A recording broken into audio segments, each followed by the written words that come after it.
Hey everyone, it's Reagan Black. I wanted to come in and bring you another post for your writing journey, a little more inspiration for your writing journey. We were discussing this on Periscope a few days ago, and a lot of times I'll share a quote there. You usually try to keep those videos very quick. But we got into a little bit of a discussion, so it sounded to me like maybe it was something I needed to come in and address more completely. And the quote is really not necessarily a quote, but just a statement. If you want a new result from your writing, you need to make a change with your writing. And so I kind of looked back at my career. A lot of people, we say that about a lot of things. What is that? The definition of insanity is to keep doing the same thing and expecting a different result. Well, I don't want your writing to make you crazy. And if you want some changes in your writing, if you want new results in your writing, you need to make a few changes. You've got to be willing to do that. It's part of growth. And sometimes it can be very, very difficult if you have something that's working, to change it up. It can be very, very difficult to, I don't know, it's too risky. And that's natural. It's very natural to be resistant to that. And it's hard sometimes to grow, especially when we're talking about our process. So as this discussion went on, I looked at the last years of my career and where certain changes I made changes in my career, allowed me to grow as a career author. And I first looked back at time to write. That's the key thing. We all need time to write. And it's hard to find. And as a mother of two children, barely, it was pre-K and another toddler, it was very difficult to find the time to write. And, the first thing that people told me was, oh, get up earlier. Just get up earlier. It'll be no problem. I could not manage to do that. If I got up earlier, I would get up an hour ahead, right? Okay, I'll get an hour in. I couldn't do it. Within 15 minutes, one of my children would be awake. I don't know what that is. I could not, it just wasn't worth the effort to try and train them. That particular thing, it wasn't, that hour that I was trying to grab wasn't worth it. I decided if we're all going to sleep, we're all going to sleep and just be happier for it. And it was just one of those strange phenomena. My kids always got up when I did, and I have no idea why. So when I tried to get up earlier, that didn't work for me. What did work for me was finding little snippets of time through the day. If they were distracted with a television show or playing with friends or out in the yard or even at nap time, I would grab those minutes while they were still young. When they were both in school, then it became a different story. That was a lot easier to make time for me and my writing. And of course, things grew. But while they were little, while they were at home, I would grab small bits of time. And then once they were in bed for the evening, I would take some time for myself then and do some editing. Okay? And that's really what worked for me. That was the first real change up that put me on my path as an author. Then when I had some, I've had some books out, had some success, worked with a publisher and some different people, and I started to get some contract work, some ghostwriting work. And it was time then, it was pointed out to me that I needed to be a lot more efficient. I was what's known as a pantser, which meant I would take an idea and run with it. And that was a joyful writing experience for me, but it wasn't very efficient. It made for very long, arduous editing time because I would often run off on tangents that were these really great ideas, but they weren't central to the story. And so the contract work, the ghostwriting I did, was an excellent experience for me. I learned a great deal about writing within those parameters without, the idea of an outline always killed a story for me. And when I first tried outlining, I did a formal outline and I was miserable. I've actually never written that book. I outlined it, I took all the joy out of it, all the joy of discovery out of it for me, and I never ever wrote that book. I never went back to that. So the contract work, however, was different because I knew the author I was writing with and for, they needed certain things, and I needed to meet those expectations. So I learned from them how to modify some of their processes for me so that I could deliver what they needed, deliver it on time, get through it efficiently, and everybody wins. Okay, so I learned to outline in a way that didn't kill my process, and that took some trial and error.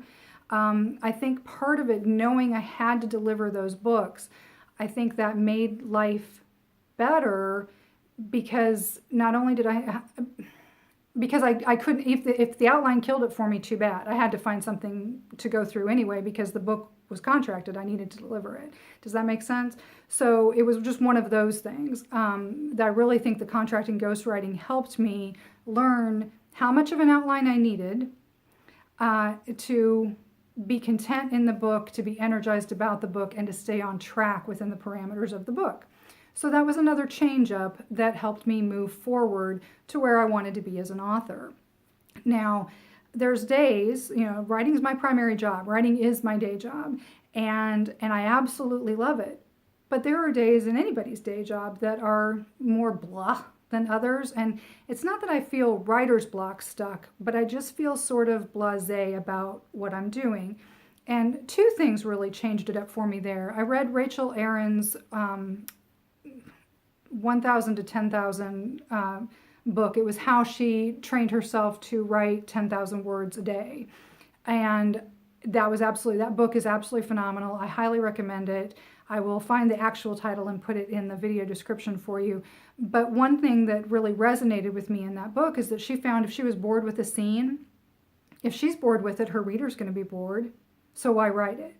So she started realizing, oh wait, if I don't want to write that scene, I just won't write that scene. We can jump to something else. And it wasn't that she skipped a scene, but that let her keep the focus on the parts of the book that are exciting and important and essential. And as a writer, then she's energized to create them. Okay, that was the first thing. But the second thing about getting that over that, I don't want to write today, I don't feel like it, I don't have a lot of energy, whatever it was, is I learned to switch up the point of view, the scene, or even the chapter I was working on. And I do this in my nonfiction as well. I'll make myself some notes, and then I'll go work on a different part of the book. Now, if you're doing this, I really recommend you have a tool like Scrivener or take detailed notes, whatever you're doing, so you know how to weave those parts back into your story in the right places later. That's what I recommend to keep on track, because that can get a little hairy sometimes. But I learned to write out of order in order to keep my productivity high. So it's interesting for me, typically when I'm writing a novel, I'll get about a third of the way in, and I have friends who write beginning, once upon a time to the end. I am not that author, and I've learned to accept that. I've learned that that's actually one of my strengths, and to honor it. It's not my job to be like somebody else, to write the same process like somebody else. It's my job to write my process, and that's what I want to encourage you as well. If you want a new result with your writing, make a change, and that's what these suggestions are. And one of the biggest changes I made was accepting the fact that I write out of order. So if I'm about a third of the way through a novel, a lot of times I'll be like, how do we really want to move forward from here? And I find myself maybe overwriting, which isn't a bad thing, except when you go back to that efficiency thing, right? So I find myself overwriting. To avoid that, I'll go to the end of the book and, I've already written a synopsis. I have a very vague outline of how we get from Once Upon a Time to the end, but I'll go then to the end and write the ending. I'll write that happy moment. It's another thing I learned from Karen Hawkins, is when she had a hard time with conflict through her books, and then when she started writing the happy ever after moment, she's a historical romance author, contemporary romance author. When she wrote the happy ever after, she realized she could put the characters through all kinds of hell in between because she knew the happy ever after was coming. She knew the payoff, the reward was going to be there, and that it was all going to be okay. And that worked for her. And so I kind of took that advice and did it and I do that for myself as well. When I'm feeling like I'm closing in on the sloggy middle, not sure what I want to do, how it's all going to fit together, I'll go write the super action-packed ending. And then I'll layer in some of the key elements I want the reader to feel emotionally at that ending, and the characters, how I want that to look. Now it will all change quite a bit in revision. Not the macro parts of it, but the finer points will obviously change in revision. But I'll go write the ending. That keeps me on target for my production goal, and then I fill in between. I write out of order when I'm feeling blasé. So a lot of times I'll sit down to look at what I wrote the day before, kind of skim it. Okay, where am I? What do I need to be working on? And if I'm not in the mood, I'll go skip to a different part of the manuscript. So it's a very long-winded way of saying, if you're feeling sort of about something, change it up, and don't be afraid to actually completely change it up. Maybe write the scene from a different point of view to get yourself sparked. Go to a different chapter in your nonfiction. Don't feel like you have to write from page 1 to the end every single time. If you get stalled out, it's okay to skip around. The thing is, nobody needs to know your process unless you want to share it. What the reader wants is a great book, and it's your job as a writer to deliver it. So that's what the key is. It doesn't matter how you got there. The end product is the goal. So embrace your process.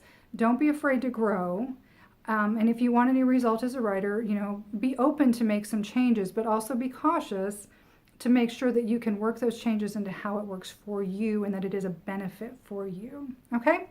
So that's my advice. Again, fairly long-winded way to get around there.